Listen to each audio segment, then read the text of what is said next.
everyone. My name is Sandhya Avasthi, and in this lecture video, I'm going to discuss Java new features from the subject Object-Oriented Programming with Java.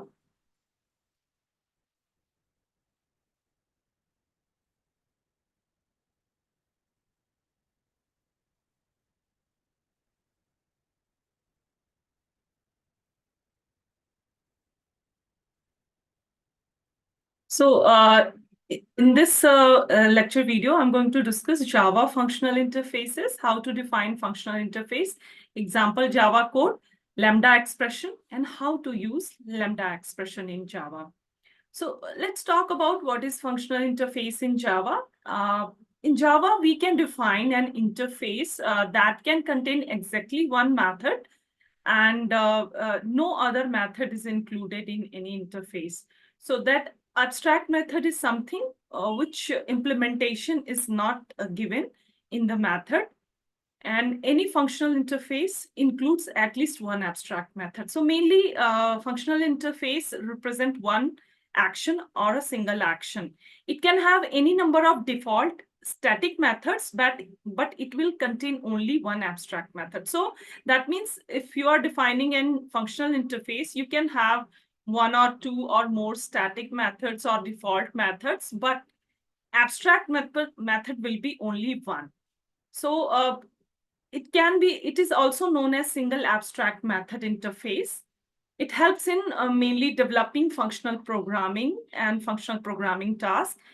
And functional interface can be represented using an annotation at functional interface.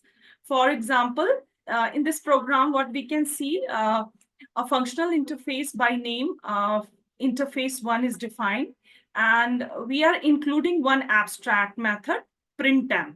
So we can see that it is an abstract method because no definition, nothing, no implementation is given. How you can basically identify an abstract method because there is no body defined here. Also, here, this is the class that basically implements interface one defined here, including this abstract method. So now this class basically shows the implementation of the abstract method given here. Here, we create an object of this implementing class f-interface demo1, and that actually shows the use. Using the object of this implementing class, we are able to use the abstract method printm, which is given here. So this is a very good example to show how a functional interface is used. Now coming to Lambda expression. So Lambda expression is known as a short block of code which takes in parameter and returns a value. So when you want to replace few line of code and you want to replace that with one single line, Lambda expression is a good method to basically do so. It's a concise way to represent one method interface using an expression.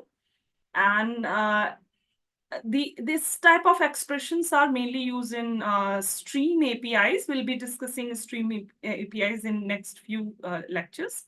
So it helps to iterate, filter, extract data from collections.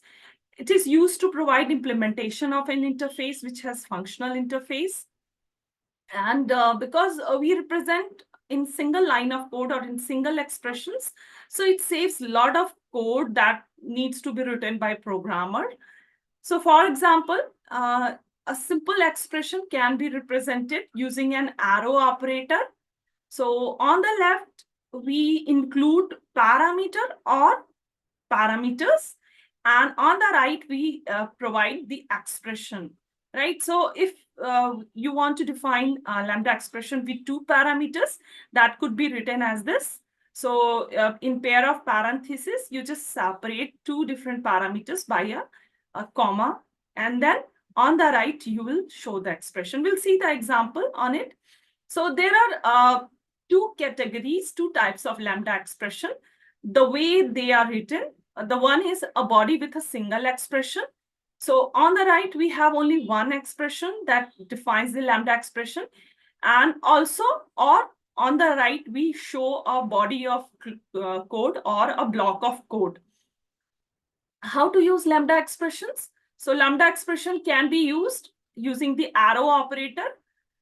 And arrow operator divides lambda expression in two parts. Left side specify any parameters and right side specify block of code. Right. So, for example, this is a very basic lambda expression that shows a constant value on the right, and on the left you see no parameters. So basically it is 0 parameter lambda expression. This is one parameter because we have one parameter and defined written on the left. And on the right, the expression basically checks the divisibility by 2, right? So that way, so it returns the values that fulfills this condition. Now, this example shows lambda expression with one parameter. So this is a basic program that defines an interface numeric test, and it has one abstract method test with one parameter n, and this is the implementing. This is the class that shows the use of and basically lambda expression. So we are creating an object of this interface numeric test to basically define the body. So we don't see any abstract method body here. What we see is the lambda expression. So that means the abstract method given in this functional interface, its implementation is provided through lambda expression. What you see is a lambda expression. So this is an object that basically holds those values that are divisible by 2, right? So for all values of n that is divisible by 2, it will return those values, right? So here a simple code shows basically we provide first input 10 and it uses this abstract method test along with this object is even here. And because 10 is divisible by 2, so here you can see the use of lambda expression is there. So we didn't define this method here or here, but the use of lambda expression is there. So that means lambda expression value, this will calculate value using this lambda expression. So the output will be 10 is even. Another use is, so we are testing the value of 9 and then it checks whether what it will return. So it will return the value 9 is not even, right? So it checks 9, of course, it is not divisible by 2. So it will return what? It will return false, and not false is equal to true.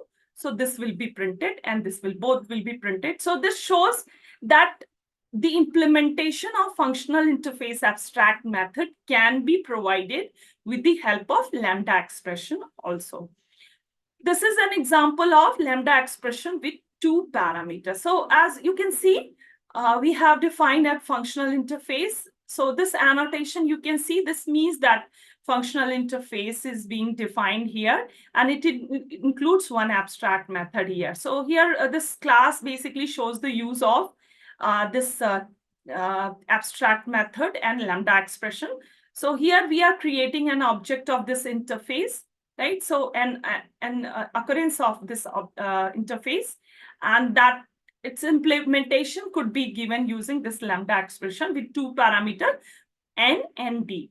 So this program basically returns that whether a particular given number d is a factor of n or not, right? So accordingly, we check the divisibility n modulus d and checks the value if it is equal to 0 or not. Accordingly, if it is equal to 0, that means n is divisible by d, else it is not divisible by d. So this way, you can check using, you can use this method abstract test, divide 10 by 2. Of course, 10 is divisible by 2. So this will be printed, and also 10 is not divisible by 3. So this will give false. Not false is equal to true. So this will be printed, right? So the program, the whole point of showing you this program is to show how to use lambda expression to provide implementation of an abstract method given in a functional interface. Now, we can also use lambda expression as an argument. So to pass a lambda expression as a method parameter in Java, type of method parameter that receives must be of functional interface type. So this is a simple case where we shows that there is this functional interface, and here we are using the object of this functional interface. That means this functional interface occurrence is used as an input to this. So the content in these videos are taken from the complete reference by Haberschild and Balaguruswamy, E. Balaguruswamy. Thank you so much. We'll be discussing Stream API in our next video.